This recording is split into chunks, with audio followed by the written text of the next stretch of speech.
Olá! O papo de hoje é sobre oralidade. O corretor já marcou isso em sua redação? E você ficou sem saber o que fazer para não perder pontos por causa dela? Bom, então assiste esse vídeo e não erre mais. É normal que a gente queira colocar na escrita expressões comuns do nosso discurso cotidiano.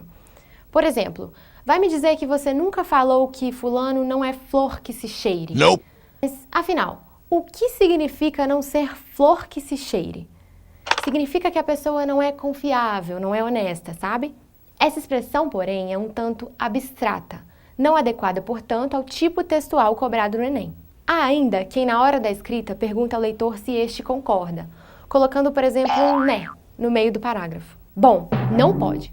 Por isso, nesse vídeo, iremos te orientar quanto às formas de transformar expressões subjetivas da língua e torná-las concretas. Bom, para começar, evite as interjeições. São aquelas expressões que denotam emoção ou sentimento, justamente as características que são inadequadas ao gênero em questão. Geralmente, elas vêm seguidas de exclamação, como essas listadas aqui. Evite demonstrar ao leitor que você sente alegria, alívio, desejo ou reprovação por algo. Descarte, inclusive, palavras que denotam sentimento, como dizer infelizmente, dolorosamente, ou generalizações como inegavelmente e definitivamente. Bom, por quê? Aquilo que é uma lástima para você, doloroso demais e que não se pode negar ou que é definitivo, pode não ser para outra pessoa. Pensa nisso e tenha atenção. Não use jamais os verbos no modo imperativo, pois é inadequado ao tipo textual dissertativo argumentativo conversar diretamente com o leitor. O imperativo verbal expressa o desejo ou a ordem do interlocutor ao cumprimento de uma ação.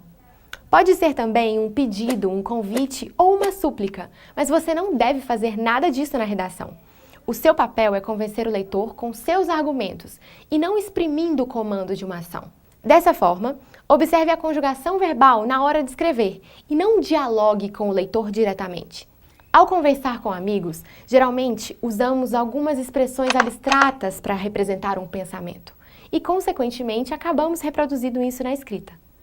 Porém, como isso não é correto, comece a praticar a tentativa de transformar essas expressões informais em colocações mais claras, concretas e formais.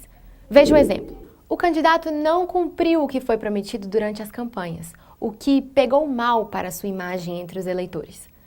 Pegar mal significa que passou uma impressão errada, gerou um embaraço ou foi desagradável. Veja como substituir. O candidato não cumpriu o que foi prometido durante as campanhas, o que descredibilizou sua imagem entre os eleitores. Veja algumas outras expressões e repara aí se você costuma usá-las. Deixar rolar, que significa permitir que continue acontecendo, ou seja, não impedir que algo tome o seu curso natural.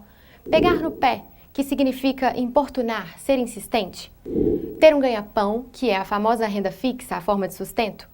E quebrar um galho, que é o improviso para resolver uma situação. Bom, é isso. Lembre-se de explicar aquelas expressões de um jeito formal, para não ser penalizado por causa das marcas de oralidade nos seus textos, beleza? Se você gostou dessa dica e sabe que ela pode ajudar algum colega que, assim como você, está treinando para o Enem, compartilha com ele.